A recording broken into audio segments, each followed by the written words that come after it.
Hi there, welcome to the Wow Christmas Craft Evening. Now, there are many Hello. here, hello, who do know you really well, but some who don't. So could you introduce yourself, please? Yeah, my name is Doreta Niven, and I'm married to Will Niven, who is a British and is a missionary.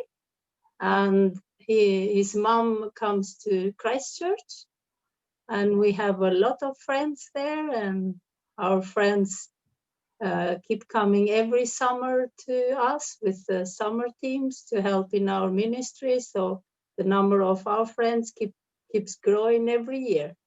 That's good, that's how we like it. And we have 3 children, Esther, Lydia, and Samuel, age 18, 16 and a half, and 13. Okay. And we involved in 2 churches in Fier and Patos, which is my hometown. And yeah. Yeah. And we're coming up to Christmas, obviously. Can you tell us a bit about a traditional Christmas in Albania? Well, to be honest, before the 91, there was no such thing, no Christmas at all. This was the communist time, and every religious celebration was banned.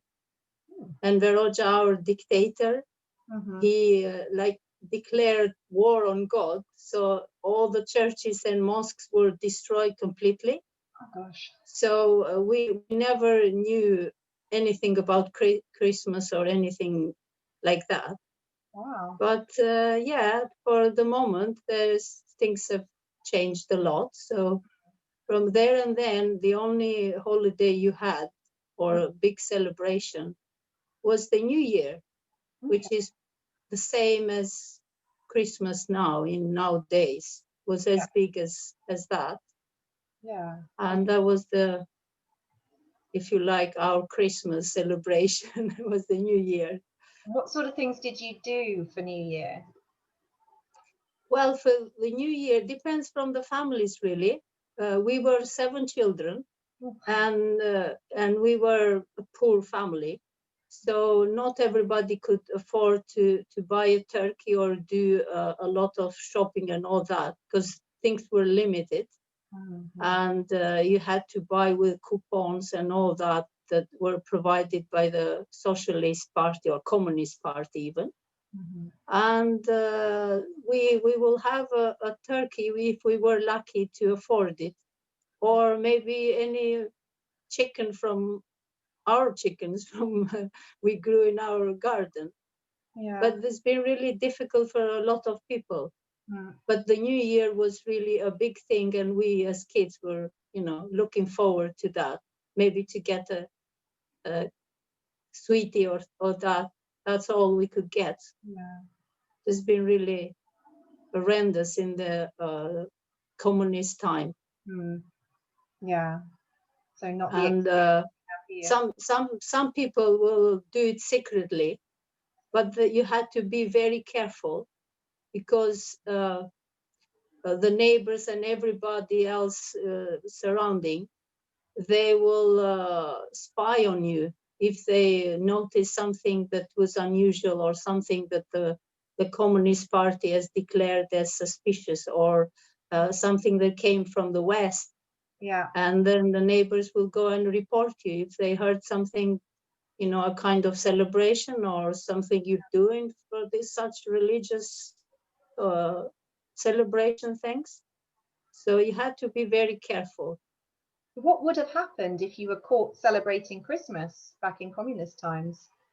Well, I can tell you one case. I remember that my dad telling us that it didn't have anything to do with celebration of any, such things, but because there and then the food was limited and you had to get these coupons to go and get it. And people will queue to get the food. And in one of these queues, one person from these people that were queuing, he complained about the food, such spinach or that, saying that, oh, we're not animals to be fed by this. by the grass. Yeah. And he was reported to the Communist Party, and he was put in jail for I don't know how many years. And this was somebody that my dad knew. Just for So it's not just a vegetables. any story, but this is the true life. Wow. So nobody would dare and complain. You didn't even dare to think about God, never mind celebrating anything. But sometimes the ladies will do at home.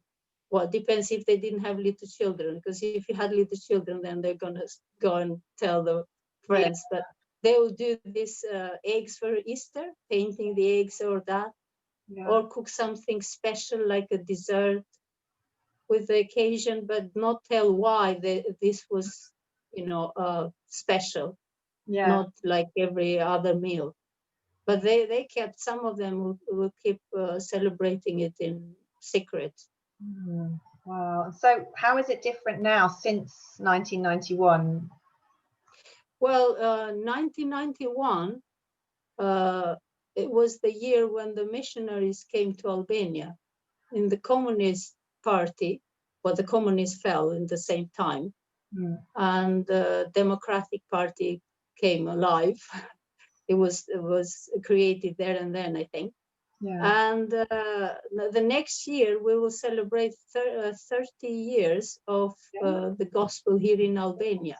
Yeah, of course. And it was only then, when the missionaries came, that we will introduce to Christ, to Christmas, to the gospel and all that. And it just spread all over Albania. And, from a country that was closed and was banned from this religious celebration, everything came in, and people will celebrate anything and everything under the sun. So any excuse. So it's the opposite way. Yeah. So you have a lot of holidays now. We will have.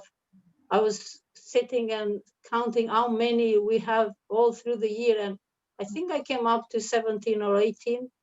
And there were, everything like with the Muslim celebration and Christian celebration, and you have the Orthodox and evangelicals, and you have Catholics, and then you have different things like Mother's Day, Children's Day, Laborers' Day, and you have a teacher.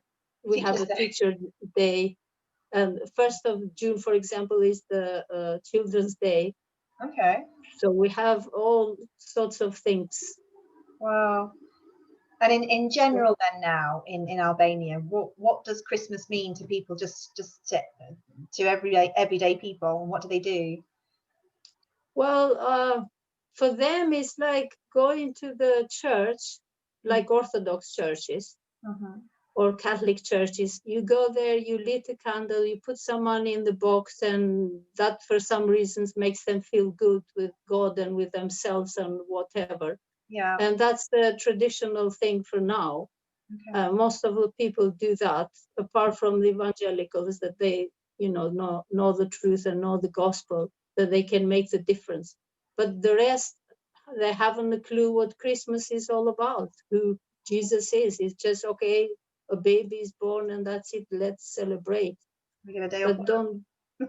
don't know the meaning. And I've come across to that with my ladies group, my neighbors, that they didn't know who this baby was, why he came and what he did and why people celebrate. So we had to go through series of Bible studies to explain to them. And they're like 70, 60, so they're not young ladies. They're the old generation. That you think that they will tell us about all these religious things. Yeah. So how did you find out? How did you have your first kind of proper Christmas? Well, I was introduced to Christ first by reading the New Testament that my brothers brought from Greece. But it was just like every other book. I will read it and that's it. And I read the story, nice story, and okay. So there were things there you could do to be good, and I tried to be a good girl to please my parents and whoever else I was, like friends and that. Yeah. But I hadn't a clue about Christmas. like celebrating Christmas. Yeah. Was only when I came across with people from church that they invited me there, and that's where I heard the full gospel and why Jesus came and why this baby was born into the world, and that this baby was my Savior and my Lord, and that He came to die for my sins. And that's when Christmas took its meaning. And I thought, yeah, that's a reason to celebrate. Yeah. And that's when I understood, okay, no matter what I do, I always failed. I couldn't be good enough for God. So there was this baby that came for me, and He died for me, and so I could please God through Him. And that's a reason to celebrate. Yeah, and it came to life for you then.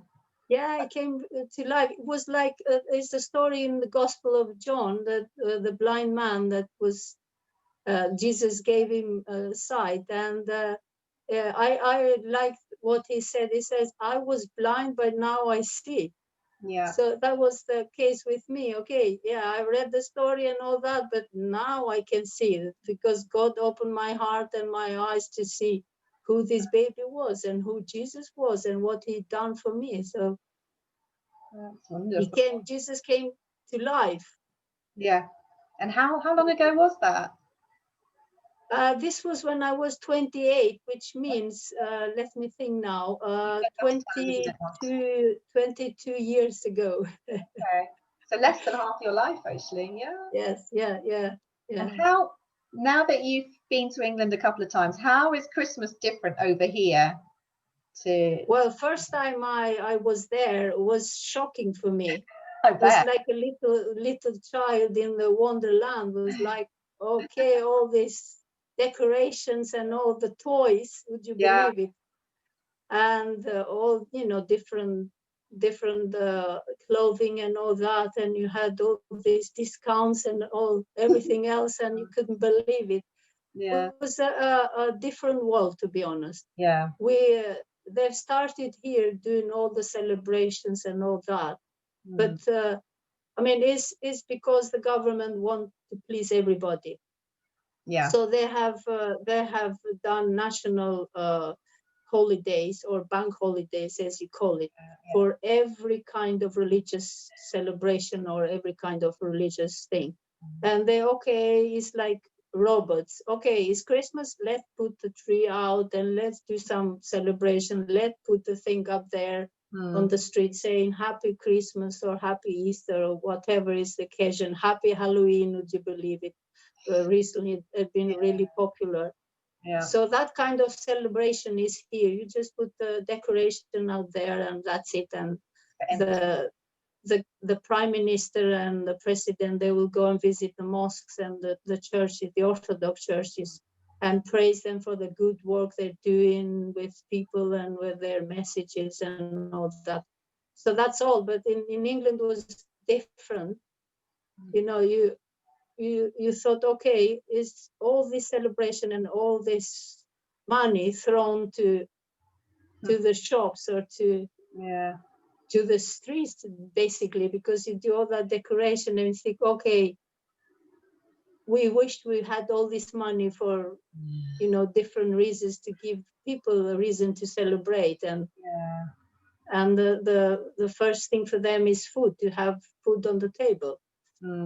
And it was really shocking for me, being brought up in a poor family, and to make the difference with the children there and me when I was a child, or a lot of children here, that first they don't have a clue what Christmas is about, and second they don't get any chance of getting any presents or anything. No, it's really, we take it for granted. Actually, we're very spoiled here, aren't we? Yeah. And you don't. A lot of people that haven't a clue. Well, to start with, where Albania is, but they don't know. They presume that things are run by, the same way as run in England, and you have this service, and you have this service, and you have this privilege and that privilege, but actually here is a different world. No. It's only when you go to two places then you realize, okay, yeah, that's another world. Yeah, you have to take away all the assumptions and start again, practically. Yeah.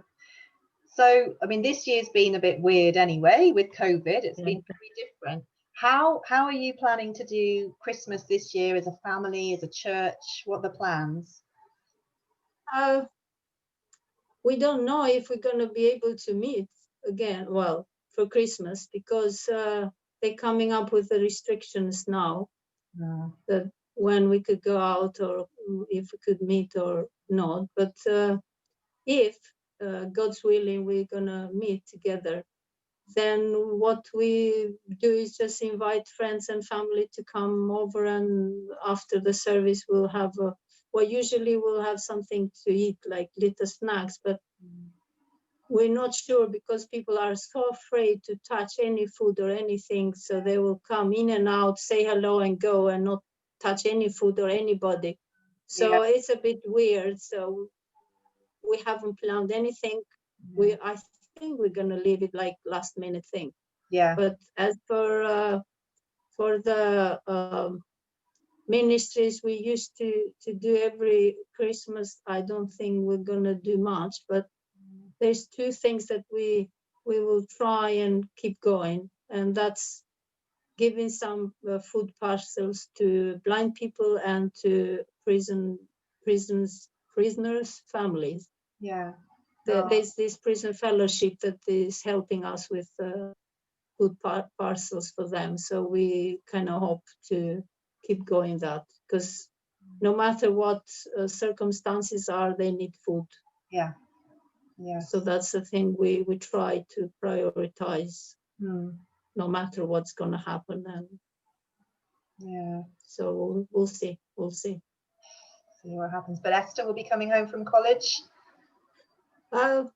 We don't know for the moment. They're in the quarantine there, because apparently there are some cases there at the school, and the headmaster of the school and his wife and family, they're locked up in the house. They're not allowed to go out.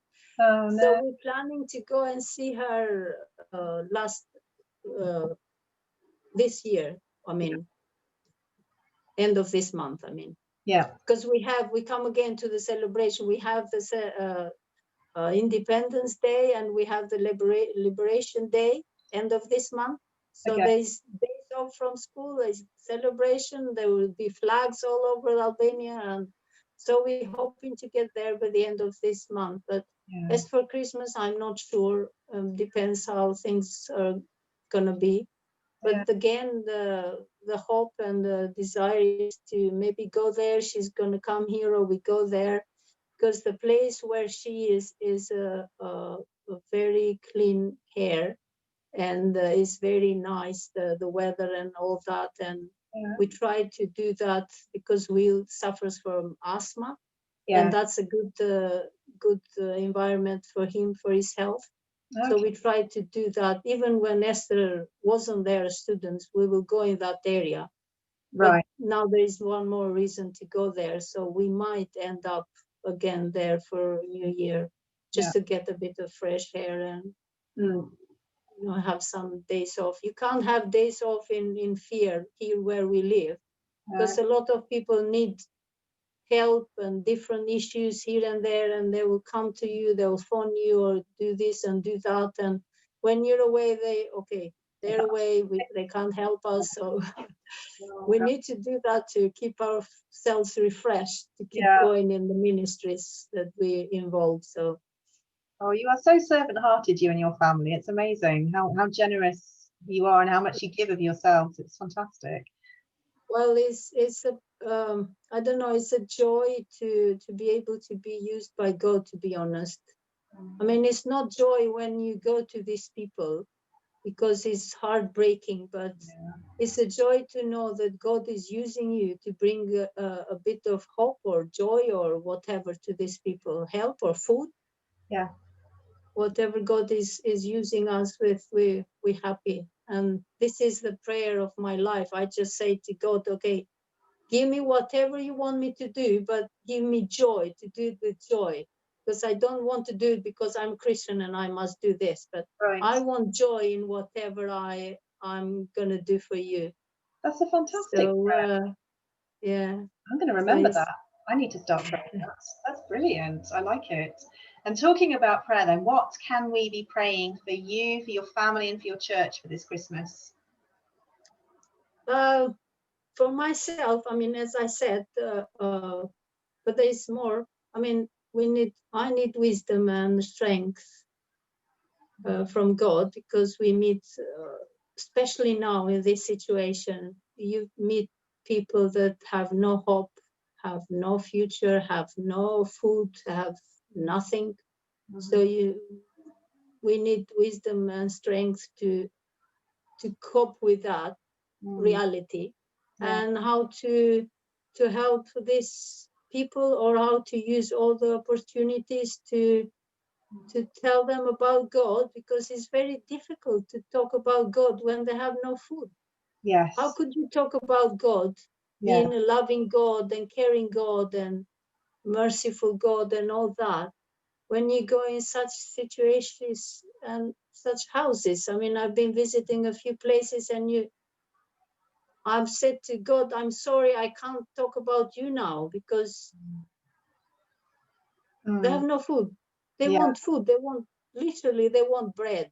Yeah. And they keep telling you, why are we like this? Why are we like that? Why didn't God doesn't love us? Why God doesn't do this and that? And you try to bring God in, and it's very difficult. It's very difficult.